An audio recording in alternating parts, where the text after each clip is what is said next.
The surveillance footage is remarkable in its banality. It shows Stephen Paddock, the Las Vegas gunman, in the days before his mass shooting.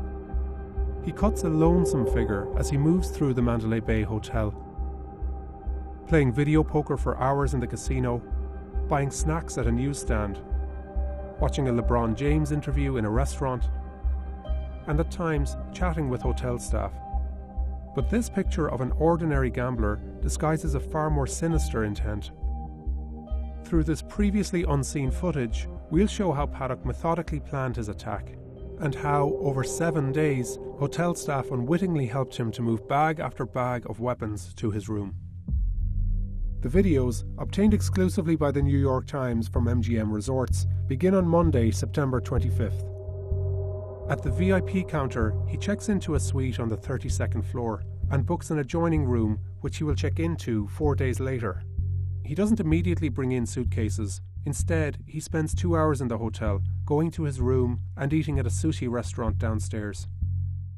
Just before 5 p.m, he drives his Chrysler Pacifica minivan to the valet area, where a bellman loads the luggage cart with 5 suitcases.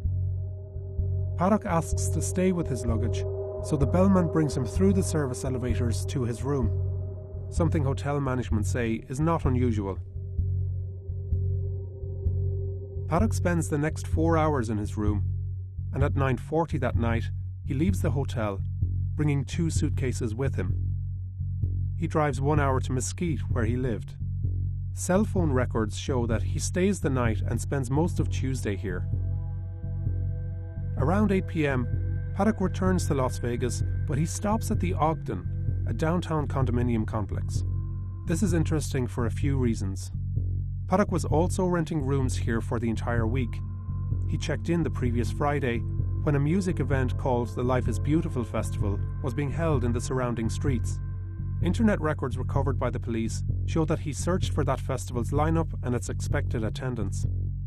This was similar to his research of the Mandalay and the Route 91 Harvest Festival, which he would later attack. So, the Ogden and the Life is Beautiful Festival could have been used for planning, or may even have been a target.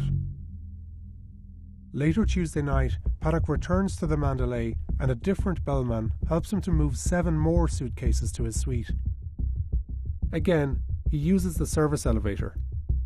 He tips the bellman, who had no way of knowing these cases were packed with guns and ammunition. He gambles for 8 hours until morning.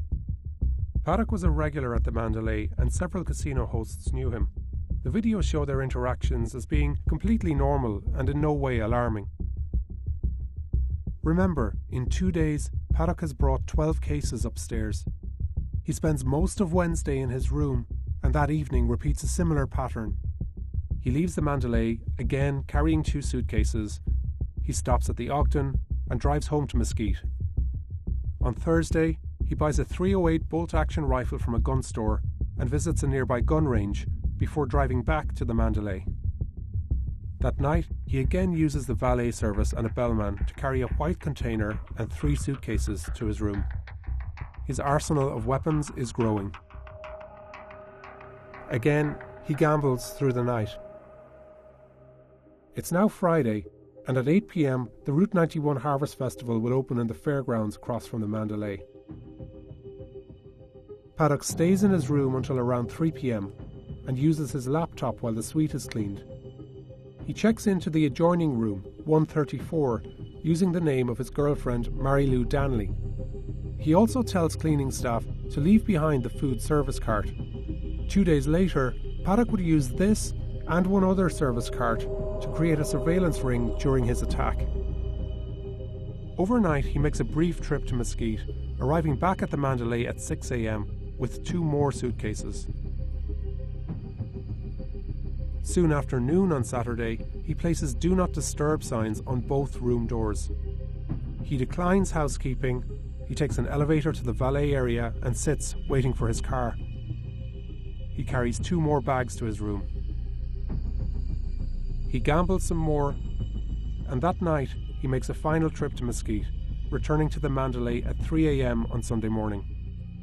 He gambles through the night in the high-limit slot area. and returns to his room at 7:37 a.m. It's 12:16 p.m. when we see Paddock going back to the parking garage. The guests exiting the elevator have no idea that in 10 hours this unremarkable figure would commit the worst mass shooting in modern American history. He returns from his car, bringing 2 suitcases and a smaller bag inside. Since Monday, he has brought at least 21 cases, 2 smaller bags, a laptop bag and a container to his room. This is the last time we see Paddock, arriving at the 32nd floor. Through the day, he opens, closes and locks both rooms repeatedly. At 36 minutes after 9, he locks the deadbolt to room 135 for the last time. 4 minutes later, Jason Aldean, who is headlining the Route 91 festival, begins his act. Paddock then turns the deadbolt to room 134.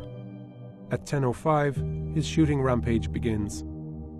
In under 10 minutes, he would kill 58 people and injure over 700 before taking his own life. He had amassed 23 guns and thousands of rounds of ammunition. Almost 6 months since the attack, Paddock's motive remains unknown.